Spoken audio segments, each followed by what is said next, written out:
Halo, selamat malam. Patrisius Jiwandono lagi di sini. Kali ini topiknya adalah Narrative Economics. Narrative Economics adalah satu ringkasan dari Blinkist yang saya ceritakan di video sebelumnya, dan kali ini ditulis oleh Robert Shiller pada tahun 2019. Penulisnya ini adalah pemenang hadiah Nobel di bidang ekonomi, dan dia seorang profesor di Yale University. Nah, judul bukunya adalah Narrative Economics. Nah, mulai saat ini saya sebut sebagai ekonomi naratif, ya, ekonomi narasi. Nah, penulis buku ini mengatakan bahwa kalau kita bicara soal ekonomi atau para pakar berbicara soal ekonomi itu senantiasa berkisar pada angka-angka, pada GDP, pada pertumbuhan ekonomi, pada tingkat inflasi, ya kan, pada penghasilan per kapita, pokoknya semuanya angka-angka. Ya.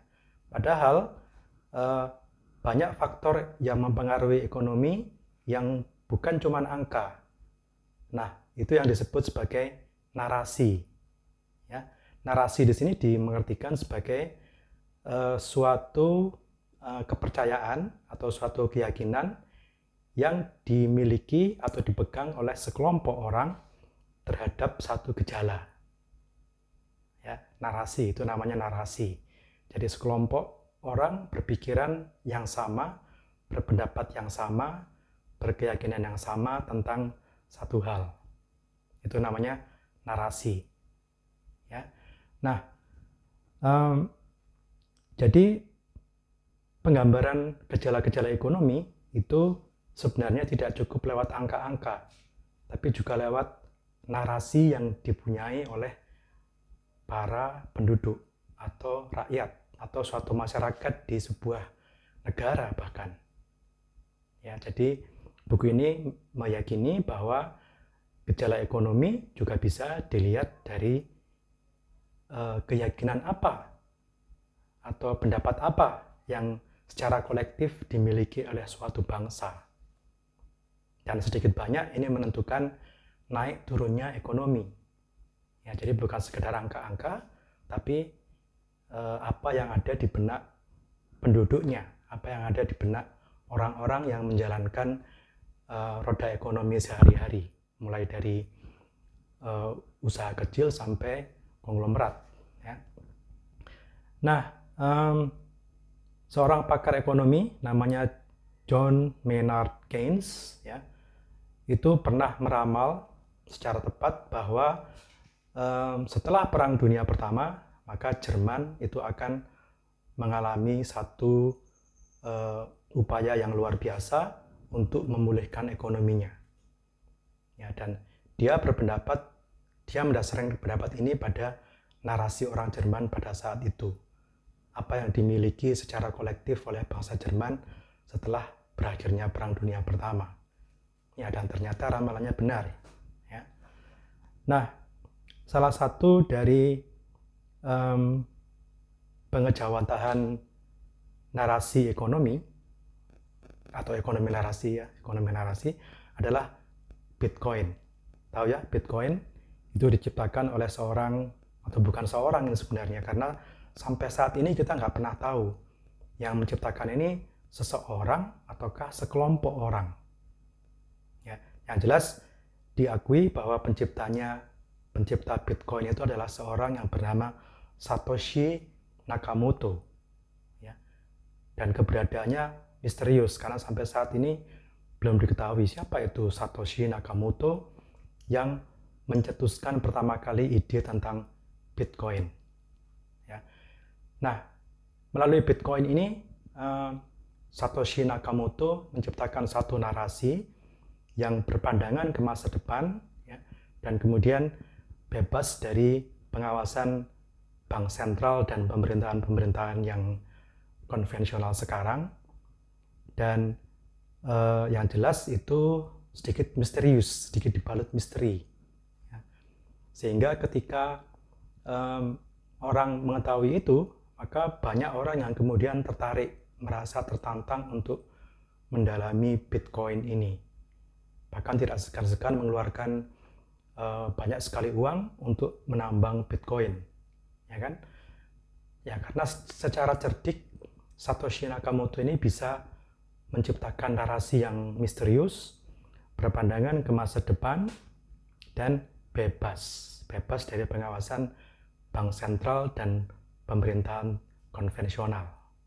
Ya, menarik sekali bukan? Jadi tidak heran kalau banyak orang terpikat pada narasi Bitcoin ini, karena mereka dengan cerdik bisa menciptakan narasi yang ya bisa membuat orang menjadi bangga, ya.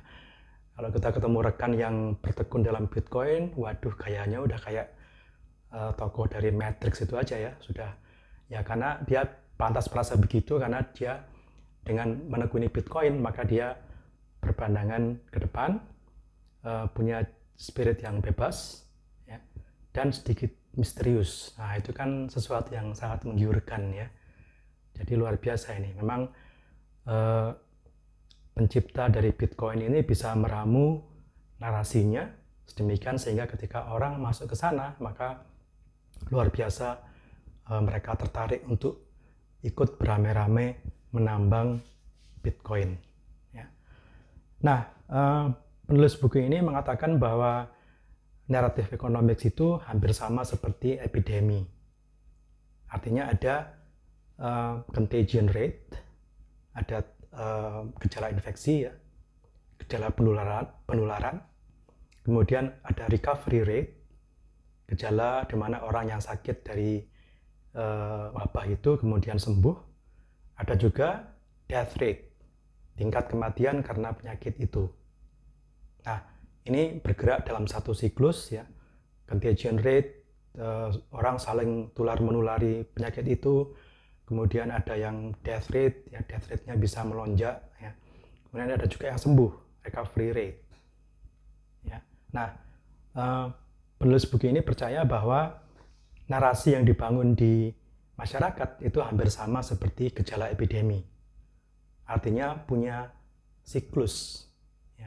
Jadi kalau kita bayangkan itu hampir sama seperti huruf S. Huruf S itu pertama dia naik pelan-pelan, kemudian melonjak tajam, ya, kemudian akhirnya lama-lama berangsur-angsur turun, lalu lenyap. Ya, satu narasi itu bisa secara perlahan menjadi populer, menjadi makin lama makin dikenal, kemudian tahu-tahu melonjak drastis, ya, hampir semua orang ngomongin hal itu, kemudian dia lama-lama melemah. Orang lalu mulai bosan, akhirnya narasi itu lenyap dengan sendirinya. Nah, sekarang kita ingat saja bahwa akhir-akhir ini di negeri kita ada yang mulai menghidupkan kembali narasi bangkitnya komunisme, ya kan? Ya, padahal kita semua tahu bahwa komunisme itu sudah nggak laku ya. Tapi orang-orang ini dengan tujuan tertentu menghidupkan kembali narasi betapa berbahayanya bahaya laten komunisme. Jadi yang tadinya sudah turun, sudah hilang, nah mereka bangun lagi pelan-pelan, ya, nanti sampai pada suatu titik tertentu mereka bisa melesatkan ini, entah dengan kasus atau peristiwa apa atau aksi apa, sehingga semua orang mengatakan, wah, awas bahaya komunisme, ya, sebelum akhirnya masuk ke lenyap lagi. Ya. Nah, ini tentunya apa yang terjadi dengan Bitcoin juga demikian.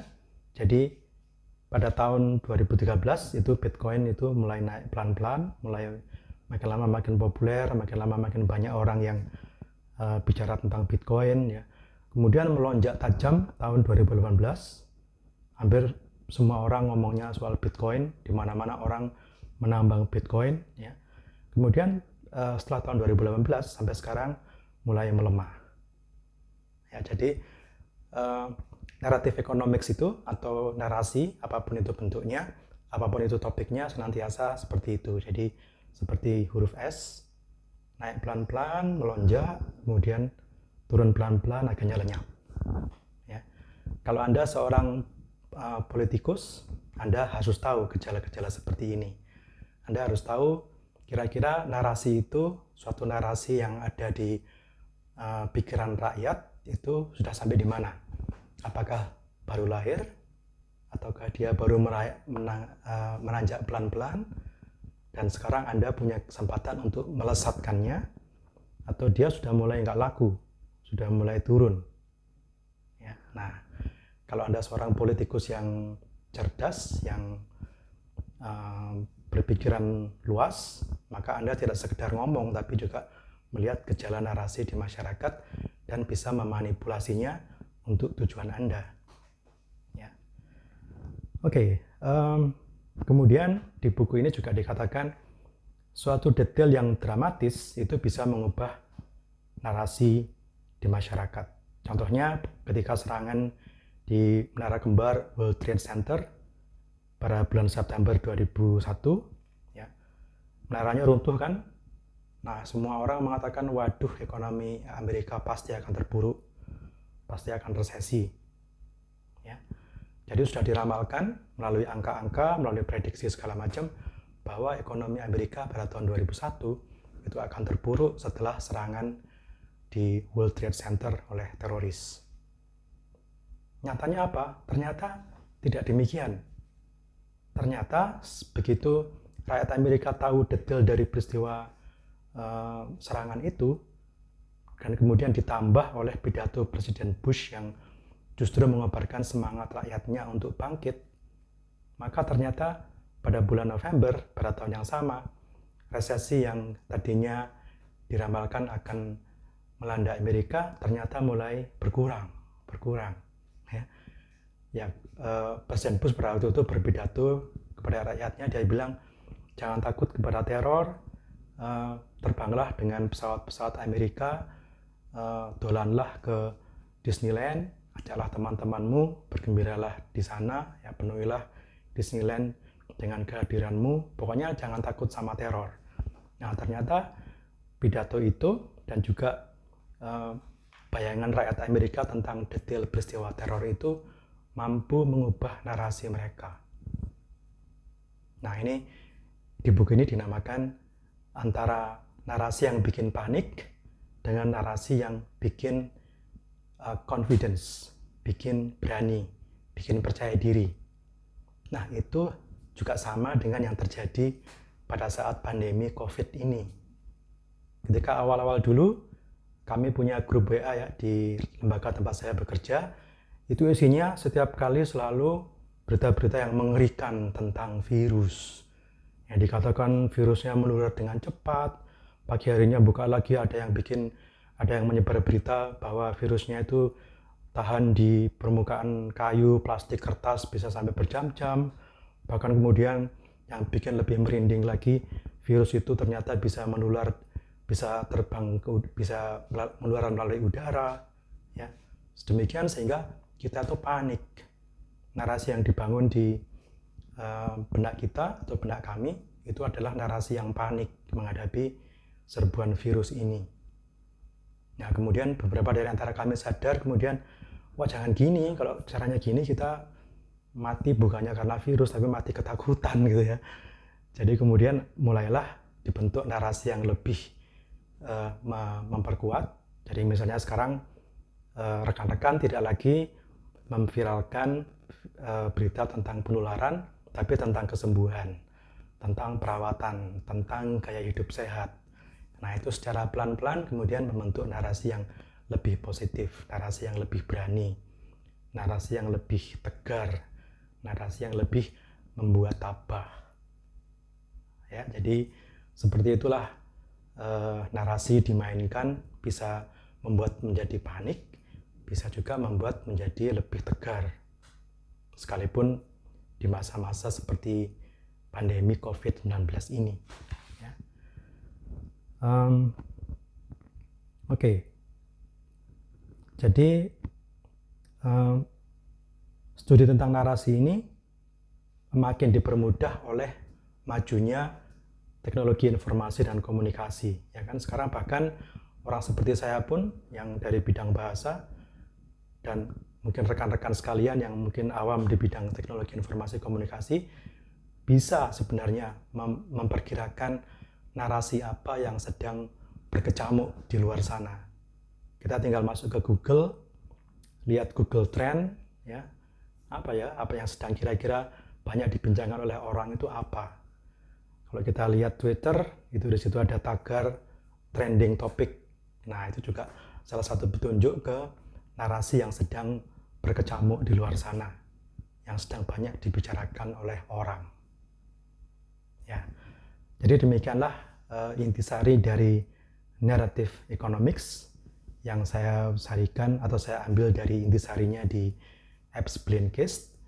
Kiranya ini bisa membuat Anda sekalian menjadi lebih paham tentang fakta bahwa ekonomi bukan sekedar angka, tapi juga narasi, juga merupakan keyakinan apa atau pendapat apa yang secara kolektif dimiliki oleh para pelaku ekonomi dan masyarakat luas.